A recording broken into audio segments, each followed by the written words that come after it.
All right, so get this. We're going deep on fintech today. Ooh, exciting. I know, right? And you know how everyone's been buzzing about A2A payments? Yeah, they're getting a lot of attention lately. Well, buckle up because we've got a hot new player to break down for you. It's called BlipPay, launched by a UK startup, Fintechio. Fintechio, huh?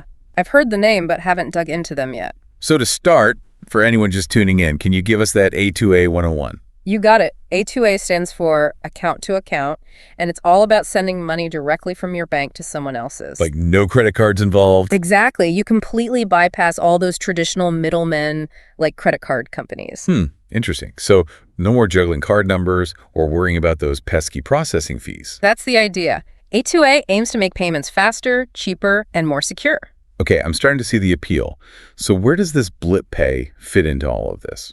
Well, Fintechio is making some bold claims about BlipPay. They think it could actually make card payments a thing of the past. Whoa, hold on. That's a pretty big statement. What makes them so confident? They're all about harnessing real-time financial data to make a super customized payment experience. Picture this. You're checking out online, you click pay, and boom, your bank balance is checked instantly, the funds move instantly, and it's done. So like no waiting for authorizations or anything like that? Exactly. It's all about that seamless, instant payment experience. Sounds pretty impressive. But you know what everyone's thinking? How much is this going to cost me? Right. Fees are always a concern. But get this. BlipPay offers instant payments of up to £1 million. Wait, £1 million? That's a lot of money. It is. But here's the kicker. It's all for a flat fee of just £1.80 per transaction. No way. So it costs the same to send £10 as it does to send £1 million. Yep, that's what they're saying. They claim merchants could save up to 92% compared to traditional card processing fees. Okay, now I'm really intrigued. Lower fees for merchants, which hopefully means lower prices for us down the line. Exactly. It's a win-win situation. So spill the beans. What are some of the key features of this BlipPay? I read something about variable recurring payments. You're right. That's a big one, especially for managing those pesky subscriptions we all have these days. Oh, tell me about it. I have subscriptions for everything. Right. But imagine this. All your monthly subscriptions managed in one place, and the payment amounts adjust automatically based on your usage. So no more surprise charges or having to manually update things. Exactly. It's all about flexibility and control. Plus, you've got options for how you pay direct bank transfers, QR codes, pay by link. They've got it all. Okay. I'm starting to see how this could really shake things up. But before we get too ahead of ourselves, let's zoom out a bit. This whole A2A thing, it's not brand new, is it? You're right. It's not completely out of the blue. Remember those old school wire transfers? That was a clunky form of A2A. Oh yeah, those were a pain. But things have changed a lot since then. With the rise of online banking and secure APIs, we can connect to our banks much more seamlessly and securely. So it's like A2A has been brewing in the background, and now it's finally ready to take center stage. That's a great way to put it. We've got the technology and the infrastructure in place to make these instant secure bank transfers a reality. So I guess these A2A platforms act as the bridge between our bank accounts and the merchants we want to pay. Walk me through how that actually works. Okay, so let's say you're shopping online and you choose A2A as your payment option. You'll be securely redirected to your own online banking platform to authorize the payment. So it's like I'm verifying the payment through my own bank. Exactly. Once you confirm, the A2A platform handles the transfer behind the scenes, sending the funds directly to the merchant, and that's it. So no more entering card details on shady websites or worrying about who has my information.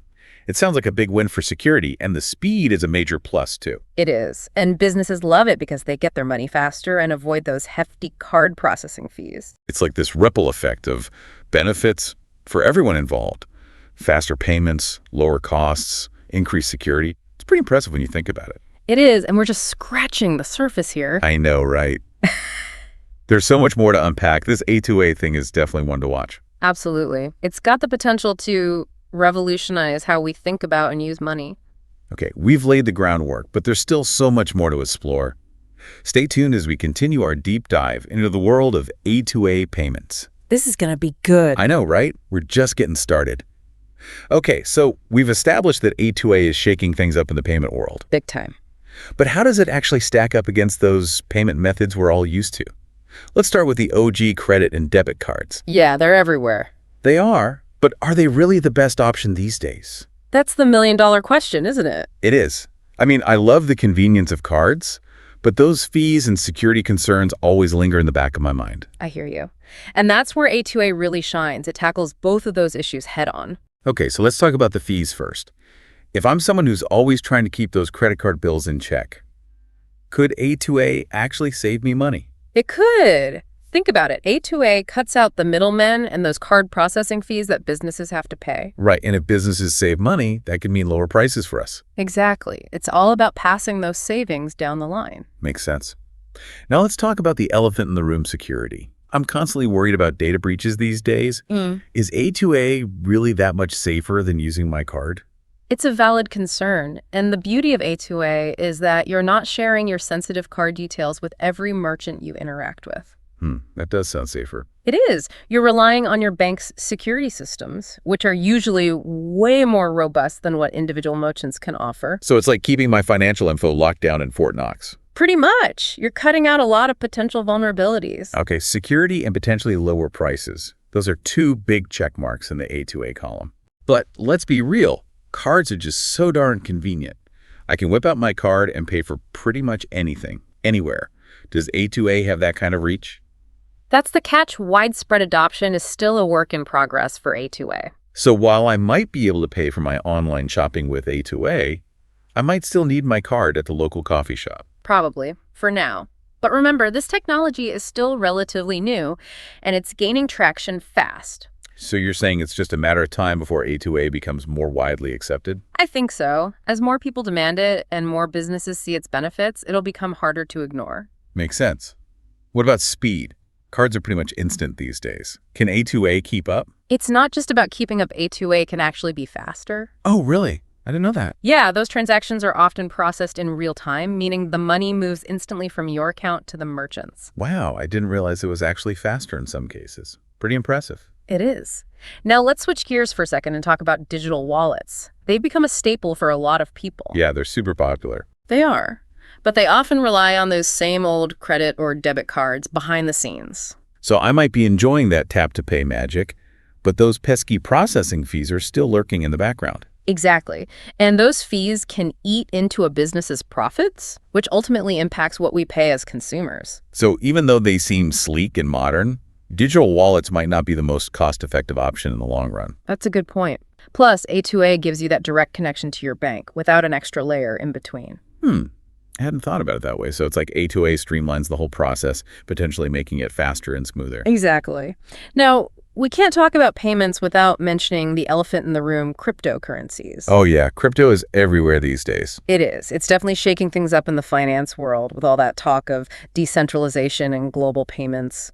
Yeah, I've heard all about how crypto cuts out the middleman entirely. Is that a big advantage over A2A, which still operates within the existing banking system? It depends on your perspective. Some people love the idea of bypassing traditional financial institutions. I get that, but doesn't that also come with some risks? I mean, crypto isn't exactly known for its stability. That's true. It's a bit of a wild west out there with less regulation and fewer consumer protections. So while the idea of a decentralized financial system is appealing, it's not without its downsides. For sure. Now, how about we compare speed? How do crypto transactions stack up against those near-instant A2A payments? Good question. I'm guessing A2A is still faster. You're right. A2A transactions usually happen in real time, while crypto transaction times can vary wildly. Oh, so you could be waiting a while for a crypto transaction to go through. It's possible. It depends on the specific coin and the network traffic at that time. So if I need to send money quickly and reliably, A2A is still the way to go. In most cases, yes. But crypto does have one big advantage, its global reach. Right, you can send Bitcoin to someone across the world just as easily as you can send it to your neighbor. Exactly. That's something A2A is still working on, as cross-border transactions can be more complex within the traditional banking system. So it's like a trade-off. A2A offers speed, security, and cost-effectiveness within a well-regulated system, while crypto provides decentralization and global reach, but with more volatility and fewer protections. That's a good way to summarize it. The best choice really depends on your individual needs and priorities. Makes sense. Okay, we've talked a lot about the nuts and bolts of A2A, but let's get practical. Yeah, let's see how this technology is actually being used. Where is A2A making a real difference? Which industries are being transformed by this payment revolution? Well, one sector where A2A is making a big splash is e-commerce and retail. Really? How so? Merchants are loving the lower transaction costs, and consumers are benefiting from a smoother, more secure checkout experience. So it's a win-win for everyone involved. Exactly. Imagine you're shopping online, and at checkout, you see A2A as an option. You select it, and you're securely redirected to your own banking platform to authorize the payment. No more typing in card details or worrying about shady websites. That does sound a lot easier and more secure. It is. And it's not just online shopping. Healthcare is another industry that's being transformed by A2A. Healthcare, now that's an area where I could definitely use some payment streamlining. Right. Healthcare billing can be a nightmare. A2A has the potential to simplify things for both patients and providers. So it's about making it easier for people to pay their medical bills and for providers to get paid faster. Exactly. It could reduce administrative costs and make the whole system more efficient. I like the sound of that. Do you have any real-world examples of how A2A is being used in healthcare? Absolutely. Imagine you get an invoice from your doctor after an appointment. Okay. With A2A, you could just scan a QR code on the invoice with your phone, and boom, you're connected to your banking app to authorize the payment. So no more digging out my checkbook or dealing with clunky online portals. Nope. It's all about making the process as seamless and user-friendly as possible. That's a huge improvement. What about business-to-business transactions? Can A2A play a role there too? Definitely. B2B payments are often stuck in the past, relying on slow and expensive methods like checks or wire transfers. Ugh, those are the worst. I know, right? A2A offers a much-needed upgrade. So instead of waiting for checks to arrive or dealing with the hassle of wire transfers, businesses can use A2A to send and receive payments instantly. Exactly. It's faster, cheaper, and way more secure. A2A is impacting e-commerce, healthcare, and B2B transactions. It's pretty clear that this technology is going places. It is, and this is just the beginning. I know, it's exciting. But with all this innovation happening, I can't help but wonder about the regulatory landscape. Are there rules in place to ensure A2A is being used responsibly? That's a great question, and one we'll definitely explore as we continue our A2A deep dive. Okay, so we've explored the ins and outs of A2A payments, and it's clear this technology is a game changer. Absolutely. It's revolutionizing payments as we know them. It is. But we can't just stop there, right? We got to look ahead. What does the future hold for A2A? What's coming next? The future is bright, that's for sure. One thing that has me really excited is the potential for A2A to merge with other cutting-edge technologies like blockchain. Oh, blockchain. That's the tech behind cryptocurrencies, right? Yep, that's the one. But it's so much more than just crypto. So how would blockchain even work with A2A? They seem like totally different worlds. They do on the surface, but when you dig a little deeper, there's a really cool synergy there. Blockchain is all about creating secure, transparent, and tamper-proof records of transactions. So we could use blockchain to make A2A payments even more secure. Exactly. Imagine every A2A transaction being recorded on a blockchain, making it virtually impossible to alter or forge those details. So it's like having an unbreakable digital chain that tracks every payment, leaving no room for funny business. That's a great way to put it. It would add an extra layer of trust and security to the whole system. Okay, I'm starting to see how that could be really powerful. But beyond security, are there any other advantages to bringing these two technologies together? Oh, absolutely. One of the challenges A2A faces is streamlining cross-border payments. International transactions can be a real headache with all the different banking systems and currencies involved. Yeah, those international wire transfers always take forever and cost an arm and a leg. I know, it's a pain. But blockchain could help smooth out those wrinkles. It has the potential to create a standardized global payment network. So imagine sending money across borders being as easy and fast as sending it to someone down the street. Exactly. That's the dream. That would be a game changer for businesses and individuals alike. It would. Now, another major force shaping the future of A2A is the rise of open banking. Open banking. We touched on that earlier, but maybe we should give our listeners a little refresher. Good idea. Open banking is all about empowering consumers by giving them more control over their financial data. So instead of banks holding all the cards, so to speak, consumers get to decide who has access to their information. Exactly. And that plays directly into A2A payments. Open banking allows consumers to grant permission for third-party A2A providers to access their bank accounts and initiate payments on their behalf. So it's like open banking is the key that unlocks the potential of A2A. That's a great analogy. And as open banking initiatives gain momentum worldwide, we can expect even more innovation in the A2A space. New platforms will pop up, existing ones will get even better, and the whole ecosystem will become more sophisticated and user-friendly. It sounds like we're on the verge of a real payment revolution, and A2A is at the forefront of it all. We are, and it's not just about technology driving this shift. Consumer behavior is changing too. What do you mean? Well, think about it. We live in a world where we expect everything to happen instantly. We want our food delivered in minutes, our movies streamed on demand, and our messages sent in a flash. Oh yeah, I'm definitely guilty of that instant gratification mindset. We all are. And when it comes to payments, A2A fits perfectly with that expectation. No more waiting for checks to clear or transfers to process. It all happens right now. I can see how that would be a huge draw for consumers, especially younger generations who are used to getting what they want when they want it. It is. And on top of that, there's the security factor. Right. With all the data breaches and online scams happening these days, people are more cautious than ever about sharing their financial information. Yeah, it's hard to know who to trust online these days. That's where A2A really shines, because you're not sharing your card details with every merchant.